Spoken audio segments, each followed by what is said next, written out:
Hello Pisces, come on in, time for your Pisces July 2020 reading. Welcome to the subscribers, it's great to see you. Hello also to the guests. You're probably asking yourself, why am I not wearing a jacket or a suit as I often do? And it's because I've been meditating here while the thunderstorm has been bursting away, I must say. And I've been meditating to provide you Pisces subscribers with peace, with relief from anxiety, and with the strength to push yourself up, push yourself forward, and to raise your self-esteem, and to increase your spiritual reception. And you'll find that during the course of this reading that they will come into you, and you may well find that the palms of your hands get warmer. Don't worry about that, that's quite normal. I like doing readings when the rain comes and I can start hearing a few pitter-pats of raindrops now. I've also done some readings for some of you, haven't I, since last month, and thank you also for introducing me and recommending me to your friends who've also approached me for readings. I appreciate the confidence that you have shown in me. It's my pleasure. If you would like to have a personal reading, just check out the information that's in the description box below, and you'll see how easy it is, and you get in quickly. Very often within a couple of days. Because anyway, I won't say anything more about that. You can do that if you want to. Now let's see what there is in store for you. I'm going to draw 5 tarot cards. That's all we're going to need. And you know I use a lot of astrology. Now the astrology I use is esoteric and sacred astrology, which is different to a lot of the astrology that's used. There's the 8 of Cups. Now that's got a Chinese I Ching character on it as well, and I'll explain the I Ching character for you when we get to the reading. Sometimes there are other symbols that come up in this deck. There's another I Ching. There's the 6 of Swords. Well, that takes care of that 8 of Cups, I think, quite well. There's another Chinese I Ching, incidentally. 3 of Stones, more I Ching. Well, you can't get much better than that, I don't think. There's the Mother of Wands in the East, Kali, and it looks as if she is straddling her lover, her consort, and in the act of, well, you'll see when we get to it. And let's pull the final card for you. Hopefully we'll get something with a rune on it, maybe a biblical Hebrew letter. No. 3 of Wands, the 3 of Swords rather, and that is on the way out, that 3 of Swords. So there's something which has been concerning you, and that is going to, with the very, very strong energy of this Mother of Wands, is going to push that 3 of Swords and that heartbreak away. Here comes the rain, so let's do the reading now and hope that the volume is not drowned out by the heavy tropical rain which is coming our way. Now, I'm glad it's you that has this spread, because you are wise enough to understand the energy and the messages I think that are going to come through in relation to this. So let's have a look. First up, here is the 3 of Swords. Well, the 3 of Swords. Let's have a look at the image here. Now, from a wound, a single tear falls, doesn't it? The water emerges as a clear bubble, a symbol of the purification that comes through suffering. Now, there's also an interesting I Ching down here, and I'm going to have a look at that for them at the moment.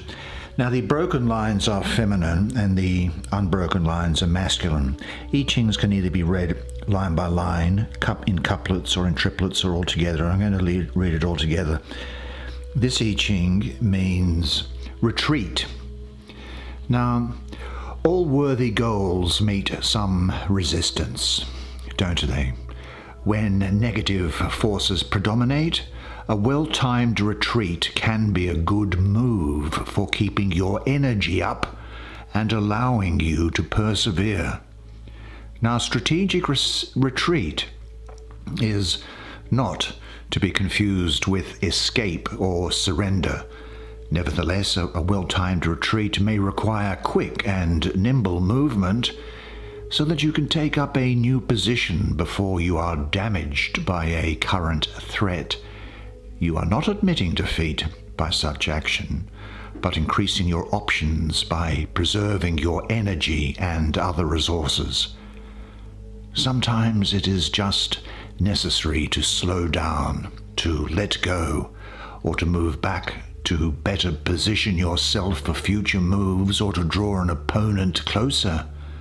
Timing is critical, as is positioning and considerations of personal security. Skillful retreat is truly a sign of intelligence and of strength. Now, when I look at this card in connection with seeing where it's placed, and incidentally, the energy is moving this way, so this energy is moving out and is being replaced by other things, particularly this card here, this central energy, and this card here. But looking at this, I have Saturn in the second decan of Libra. Now, I also have Saturn in the number 3 here, numerologically, because it refers to an area of divine emanation prior to the emergence of matter from out of spirit, which for us mystics is also governed by Saturn. So we have Saturn in Libra and Saturn in the card. Now, we might think that this is a good thing, because in ordinary astrology, Saturn is exalted in Libra and has its really good form. But there's a double dose of Saturn here, and it's coming down from the numeral. So we have a double dose of Saturn, and Saturn limits. It's about restrictions, time, form, and formality. And in the suit of swords, well, the suit of swords is especially difficult, very often. Now, you may have some feelings of heartbreak or emotional pain, perhaps some mental anguish. It's the suit of swords, remember? Or there may well be the parting or the ending of a relationship which has caused you some sorrow. Maybe there's sorrow over past hurts or losses or separations, those things that happened in the past.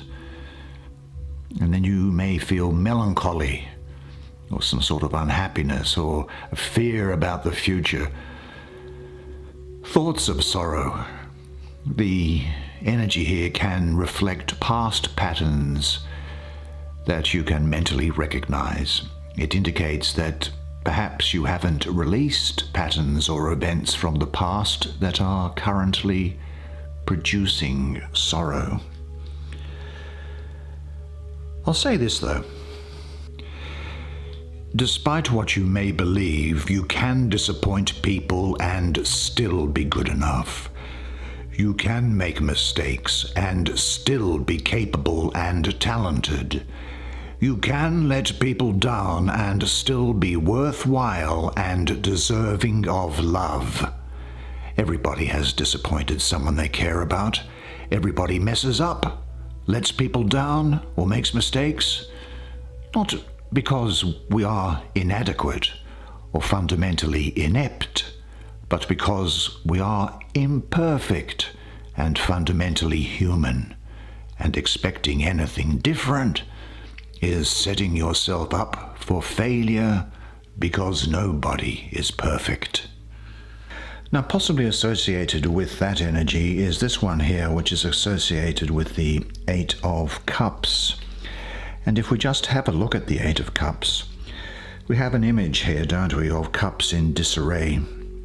And yet there are shafts of light and water which do bring through such hope for things to come ahead. Here's another one of these I Ching. Let me have a look at it. It means decrease. Well, increase and decrease are both parts of the natural cycle of life. As an ancient scripture put it, to everything there is a season and a time for every purpose under heaven.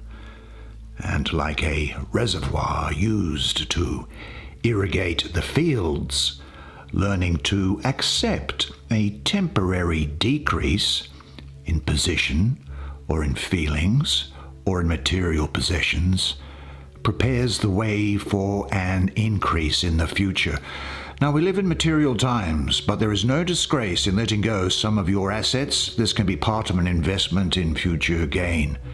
A gain that may come in the form of greater freedom, learning, or development of personal character. Likewise, the inner strength that comes from bearing an unanticipated loss can be balanced by an increase in inner strength and insight. When letting go of material desires leads to greater simplicity in daily life, then I can assure you, good fortune will come calling. Do you know, this is a very interesting card here. It really is one for me which is talking about abandoned success. It's almost like you give up. It is Saturn, again, ruling the first decan of Pisces this time, that 19th to the end of February, 19th of February to the end. And as I said, Saturn was about structure and organization, discipline, heavy energy, responsibility, whereas Pisces is intuitive, as you know, spiritual, fantasy, and emotional. And what happens is, I think, that Saturn comes in and completely deadens the water of Pisces. Saturn dominates and suffocates the joy of Pisces. And there is in here, with this number 8, also the flightiness of Mercury present.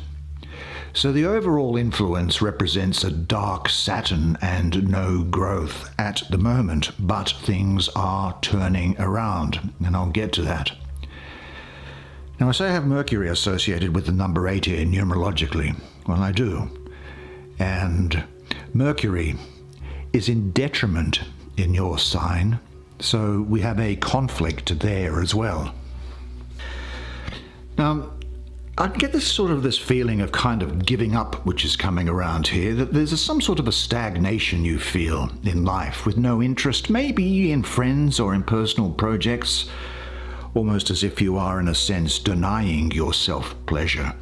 That perhaps there is a sense, a lack of effort to get up and go, which may be a reaction to feeling empty in your life or without anything that fulfills you. It's time to consider yourself.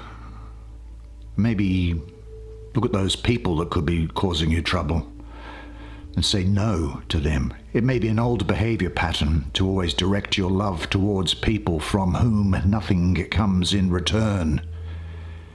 This may be a sign of indicating your fears of accepting love.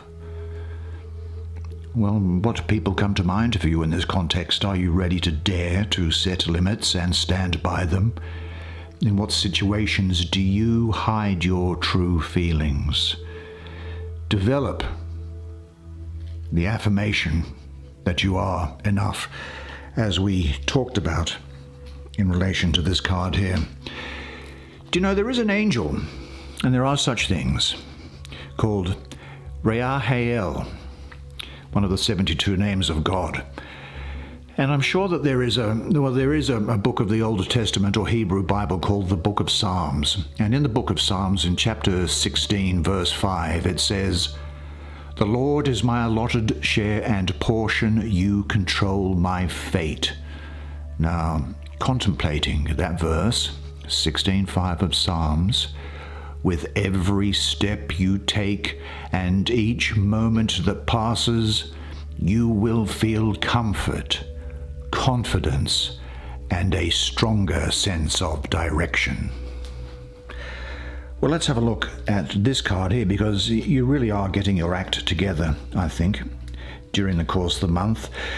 You know, getting out of what may be a sort of a feeling, a bluesy sort of a feeling that might come across you. This is the number 6, the 6 of Swords. Now, here we have a number of swords sticking up into the air, and this great passage with water coming through things. So there's life, there's things moving forward. And here is the god. You might see a figure up here. Now this actually is probably of Zeus, the sky god, which is bringing about great fortune coming your way. Now let's have a closer look at the I Ching, shall we?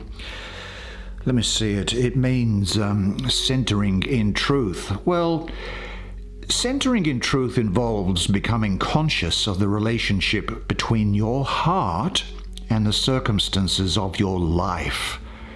This requires connecting with the fundamental wisdom that is within you, Pisces, within other people, and within all of nature.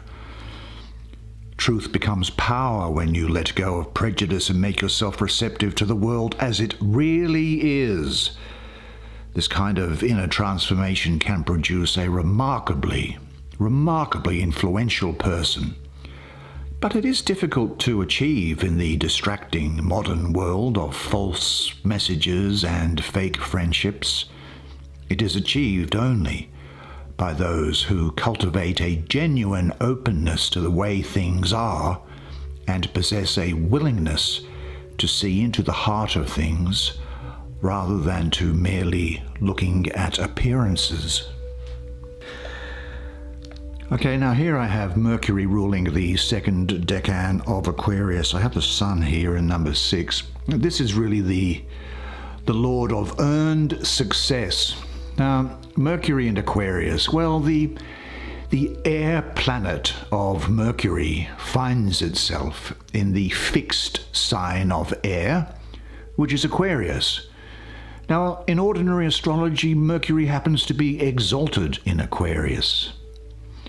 And this highlights the intellectual qualities surrounding this nature, this energy. See, Aquarius is an air sign which is detached and intellectual by nature, and Mercury's ability to analyze brings a clear perspective going forward.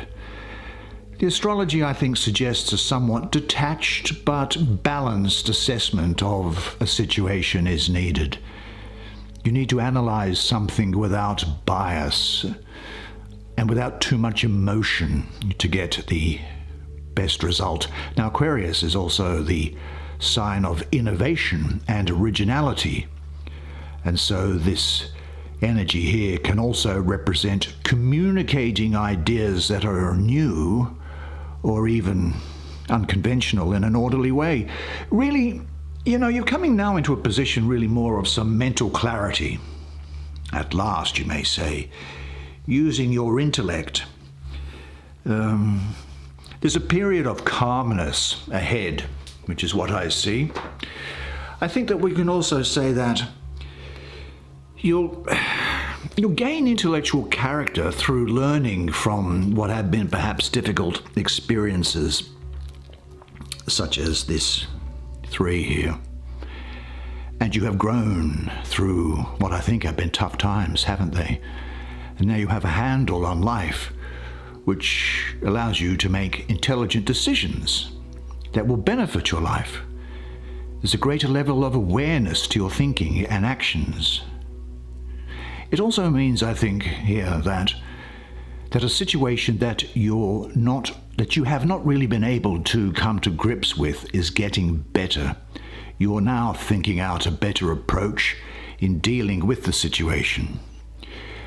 I think you possess the ability to perceive on different levels and from different perspectives. Your understanding of things unites many different aspects. And maybe ask yourself, what are and where are the ruts in your life?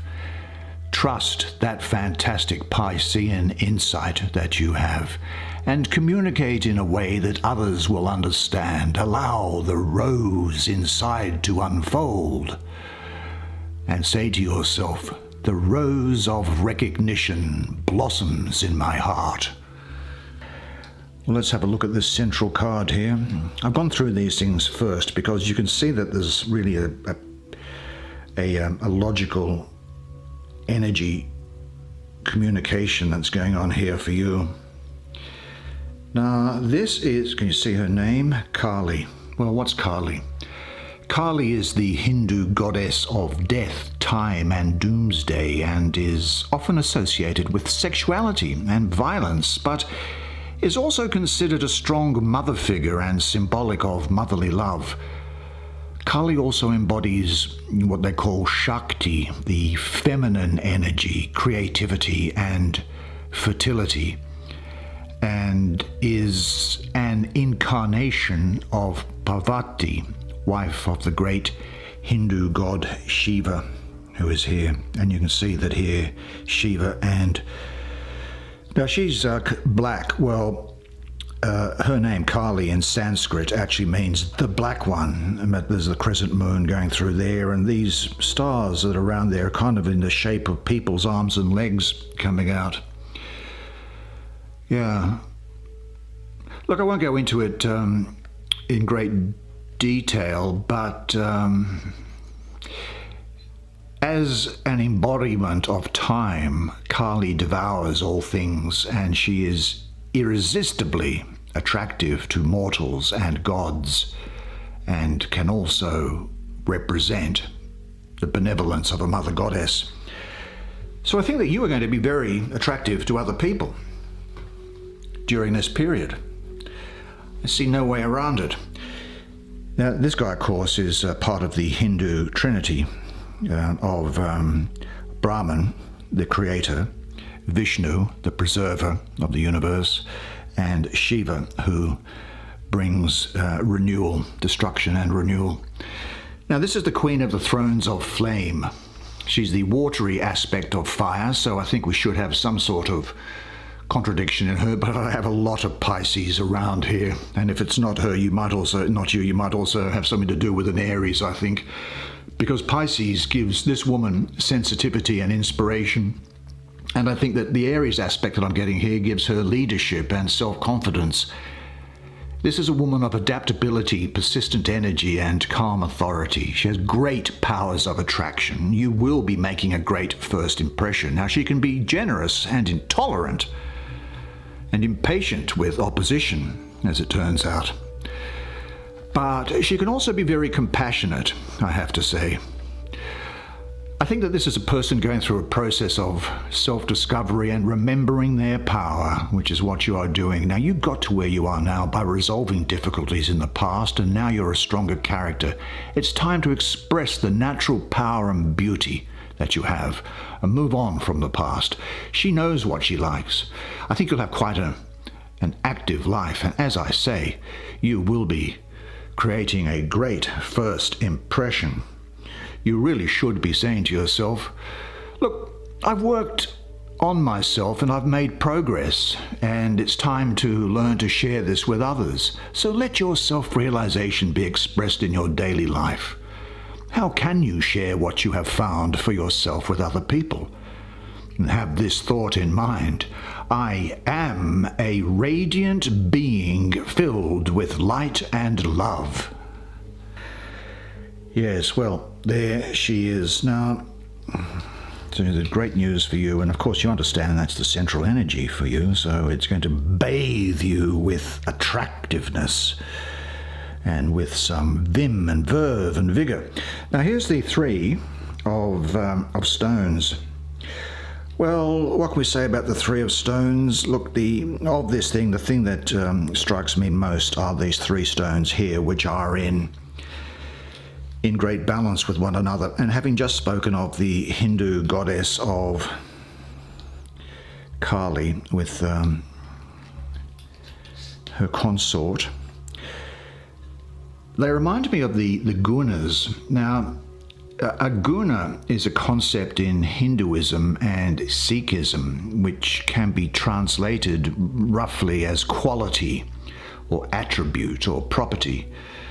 But the gunas are now a key concept in nearly all schools of Hindu philosophy. Now, the three gunas are called sattva, which is about goodness and constructiveness and harmony. Rajas, which is about activity, passion, and confusion. And tamas, which is darkness, destruction, chaos. Now, all of these three gunas are present in everyone and everything. It is the proportion that is different, according to the Hindu worldview. Now, the interplay really of these gunas defines the character of something or someone and determines people's progress during life.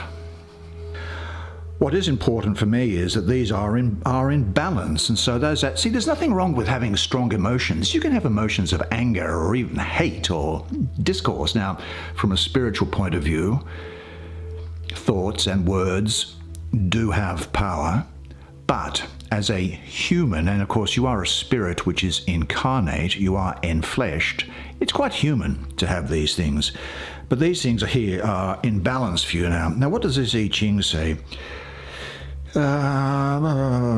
That is fellowship. Well, when communal or tribal bonds unite a group of people, then great success is possible. And by such bonding, but look, I guess really such bonding only develops if personal interests are subordinate to virtuous human relations like communication or empathy, really, aren't they?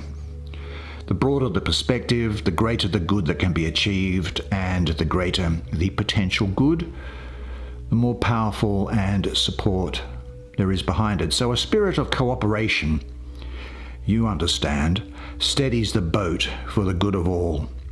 Though it does help to have a beautiful island of high ideals to row towards.